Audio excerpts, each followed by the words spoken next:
شام کے 5 بجے ہیں۔ السلام علیکم، یہ ریڈیو پاکستان ہے۔ سمیرہ وقار سے خبریں سنیے۔ پہلے اہم خبروں کا خلاصہ۔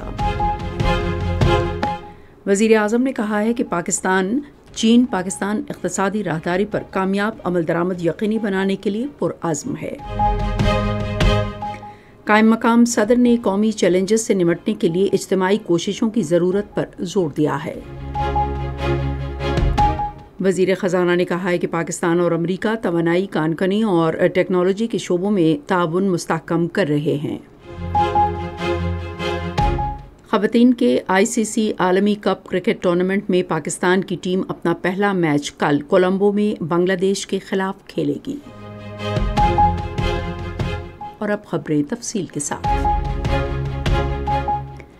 وزیر اعظم محمد شہباز شریف نے کہا ہے کہ پاکستان اور چین آہنی بھائی ہیں اور ان کے مضبوط تعلقات امن، خوشحالی اور ترقی کو یقینی بناتے ہوئے نئی بلندیوں کی جانب گامزن ہیں۔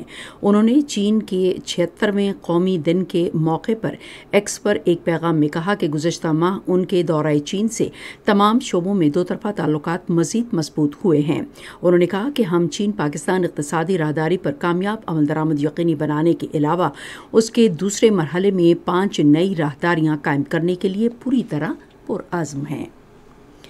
قائم مقام صدر سید یوسف رضا گیلانی نے قومی چیلنجز سے نمٹنے اور سیاسی و اقتصادی استحکام یقینی بنانے کے لیے اتحاد، مذاکرات اور اجتماعی کوششوں کی ضرورت پر زور دیا ہے۔ انہوں نے یہ بات سینٹ کے ارکان گردیپ سنگھ، اسد قاسم، سردار محمد عمر گورگیج، فلک ناز چترالی اور سابق MNA مائزہ حمید سے گفتگو کرتے ہوئے کہی، جنہوں نے اسلام آباد میں ان سے ملاقات کی۔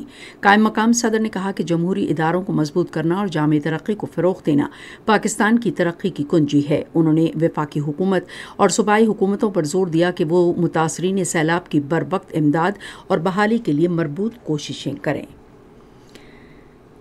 نائب وزیر اعظم محمد اسحاق ڈار نے آج اسلام آباد میں ایک اجلاس کی صدارت کی، جس میں علاقائی ممالک کے ساتھ تعاون بڑھانے کے امکانات کا جائزہ لیا گیا۔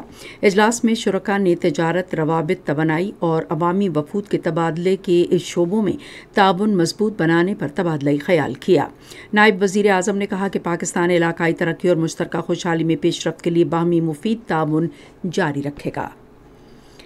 وزیر خزانہ محمد اورنگزیب نے کہا ہے کہ پاکستان اور امریکہ توانائی، کان کنی اور ٹیکنالوجی کے شعبوں میں تعاون کو فروغ دے رہے ہیں۔ انہوں نے بلومبرگ نیوز کو ایک انٹرویو میں کہا کہ امریکی سرمایہ کاری کو راغب کرنے کے لیے پاکستان اس ماہ کے آخر میں واشنگٹن میں ایک سرمایہ کار کانفرنس کے انعقاد پر غور کر رہا ہے۔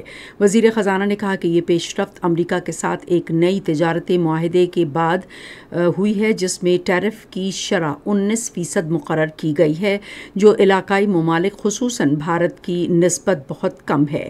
انہوں نے کہا کہ نئے ٹیرف سے پاکستان کی برآمدی مسابقت کی صلاحیت میں اضافہ ہوا اور بحران سے نکلنے میں مدد ملی ہے۔ امور کشمیر کے وزیر انجینئر امیر مقام نے کہا ہے کہ وفاقی حکومت خیبر پختونخوا میں متاثرین سیلاب کی بحالی کے لیے ہر ممکن مدد فراہم کرے گی۔ انہوں نے آج سوات میں سیلاب سے متاثرہ خاندانوں میں چیک تقسیم کرنے کی تقریب سے خطاب کرتے ہوئے کہا کہ وفاقی حکومت بارشوں اور سیلاب سے متاثرہ لوگوں کو درپیش مسائل سے بخوبی آگاہ ہے۔ وفاقی وزیر نے سیلاب سے متاثرہ ضلع سوات پر خصوصی توجہ دینے پر وزیر اعظم شہباز شریف کا شکریہ ادا کیا، جہاں بجلی اور گیس کی بحالی ترجیحی بنیادوں پر کی گئی۔ خزانے کے وزیر مملکت بلال اظہر کیانی نے متحدہ عرب امارات کے صدر محمد بن زید ال نہیان سے ابوظہبی میں ملاقات کی۔ بلال کیانی نے وزیر اعظم محمد شہباز شریف کی طرف سے متحدہ عرب امارات کے صدر اور عوام کے لیے نیک تمناؤں اور خیر سگالی کا پیغام پہنچایا۔ انہوں نے وزیر اعظم کی جانب سے عرب امارات کے صدر کو پاکستان کے دورے کی دعوت دی۔ اس موقع پر دونوں ممالک کے درمیان برادرانہ تعلقات مزید مستحکم کرنے کے عزم کا اعادہ کیا گیا۔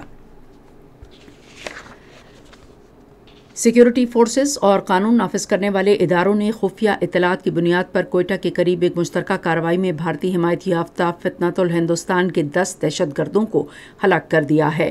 یہ کارروائی غزہ بند کے علاقے میں دہشت گردوں کی مبینہ موجودگی کی اطلاع پر کی گئی۔ فائرنگ کے شدید تبادلے کے دوران 2 سیکیورٹی اہلکار زخمی بھی ہوئے۔ ہلاک دہشت گردوں سے اسلحہ اور گولہ بارود برآمد ہوا۔ سیکیورٹی فورسز اور قانون نافذ کرنے والے ادارے ملک سے دہشت گردی کے ناسور کے خاتمے کے لیے پرعزم ہیں۔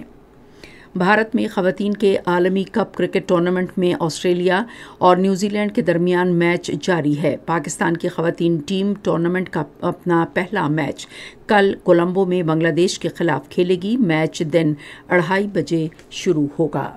اسی کے ساتھ خبریں ختم ہوئیں۔ مزید خبروں اور تجزیوں کے لیے آئیے ہماری ویب سائٹ پر radio.gov.pk اور فیس بک کے link radio Pakistan news official پر براہ راست ویڈیو اسٹریمنگ بھی ملاحظہ کیجیے۔